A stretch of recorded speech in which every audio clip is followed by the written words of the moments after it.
music of the Beatles is hard to come by in a digital format, let alone one amenable to plastic instruments. This is why it's still a little hard to believe that the band has jumped over several other forms of distribution to help create its own video game. But here we are, and the result is a music game like no other. Does the Beatles rock band live up to the group's impeccable legacy, or does it need a lot more than just love? I don't care too much for money. Money can buy me love.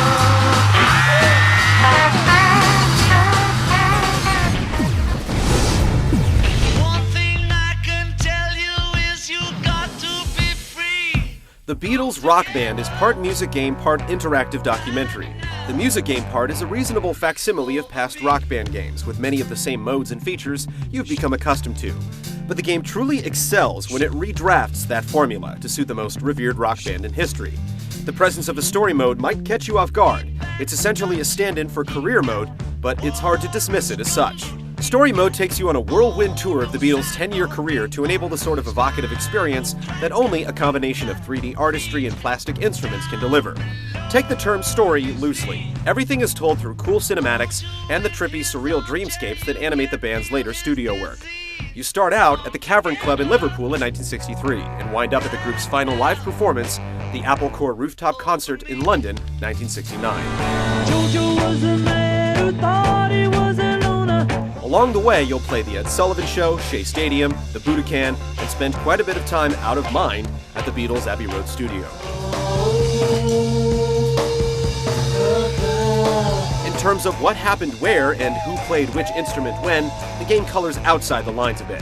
The result is a rose-tinted rendition of the Beatles' legacy that spans 45 songs. The catalog is both thoughtfully comprehensive and woefully deficient. In other words, if you're a Beatles fan, you're likely to be delighted by some inclusions and dismayed by some omissions. For what it's worth, Harmonix intends to meet bummed fans halfway with a slew of downloadable content, starting with All You Need Is Love, as a timed 360 exclusive on the game's release date. Like songs on the disc, which you can't import into your regular rock band song catalog, the DLC will only be playable through the Beatles game. Harmonix will custom tailor the visuals that accompany the downloadable songs, including crafting new psychedelic dreamscapes where appropriate. In most other regards, the Beatles fits neatly into the rock band mold. The quick play feature lets you select any track and play it solo or with friends online or off, and likewise for starting story mode sessions. You can also play competitively in both tug of war and score duel modes, either locally or online. The entire catalog is available from the outset, and you can activate no-fail mode with a single button press before starting a song. All the requisite training modes are also accounted for, including one that focuses on the multi-part vocal harmonies that the game introduces. Lucy in the sky with diamonds. Beatles fans will certainly get a kick out of the extras you unlock while playing. Doing well in the story mode rewards you with the captioned photos from the Apple Corps archive, as well as some rare videos. You'll also be treated to previously unreleased studio chatter from the Beatles' recording sessions in between songs. What's he doing an offbeat with that? In all, there's a trove of stuff in this thoughtfully put-together package for fans of the Fab Four. Oh no, you say goodbye, and I say hello, hello, hello. It was 20 years ago today, Sergeant Pepper taught the band to play. Though it's still ultimately about hitting fret buttons and drum pads in time with the colored notes scrolling down the screen, the Beatles puts a significant wrinkle on the grammar of music games, with its multi-part vocal harmonies. You can connect up to 3 microphones using a single controller, allowing up to 6 band members to play. The result is wonderful, not considering the obvious opportunities for humiliation that can come out when 3 impaired Beatles fans try to belt out songs in unison. We all live in a yellow submarine, a yellow submarine. The band owes some of its most powerful moments to vocal harmonies. The feature is crucial to an earnest recreation of the Beatles' music, and there are tons of songs in the catalog with 2 or 3 vocal parts. It's also a very meaningful addition to music games as a whole, and we wouldn't be surprised to see it replicated.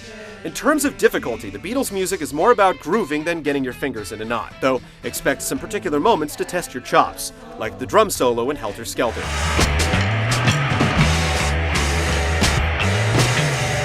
You'll also find that Harmonix has played around with the tablature a bit. For instance, if you play the guitar part in I Am the Walrus, the sounds you strum are actually those of the string arrangements.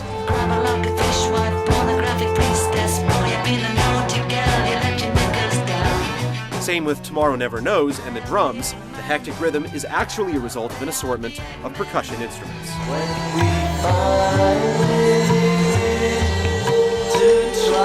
Some special instrument peripherals are also being released alongside the game. The special edition bundle includes a drum set that looks like the one Ringo played, and a guitar peripheral modeled after Paul McCartney's Hofner bass.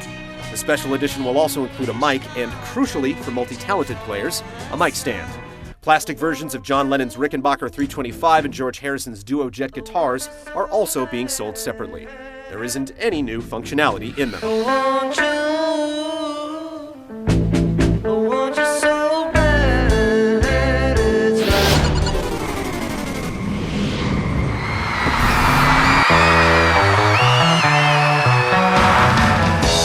Stunning intro video to the stirring dreamscapes that range from hazy to borderline ominous, the Beatles rock band will take you on a trip you won't soon forget. True, it's hard to take in the visuals when you're actually playing the game, but one half of the rock band experience is often waiting for your turn. In any event, the visual presentation is top-notch, from top to bottom, built around an aesthetic that's resoundingly true to the band. If this technology were around when the Beatles were recording, they probably would have made something that looks like this. The music is the result of some crazy reverse engineering of the original master recordings, and it all sounds great. Whether it's due to a more intense level of attention to your individual part or something else entirely, you'll gain a renewed respect for the musical prowess of each individual Beatle. What do I do when my love is away? Does it worry you to be alone? Ain't got nothing but love, babe. 8 days a week. With less than half the songs you'd normally get in a rock band release, the Beatles could use a lot more music. But if you're fans of the band, buying this game is a no-brainer. If your favorite song isn't among the 45 included on the disc, there's a good chance it's among the list of DLC set to drop in the near future. And if you've yet to develop an appreciation of the Fab Four, then this is a great opportunity to experience what is perhaps the most enduring catalog in the history of popular music. The Beatles rock band more than delivers on the iconic band's legacy.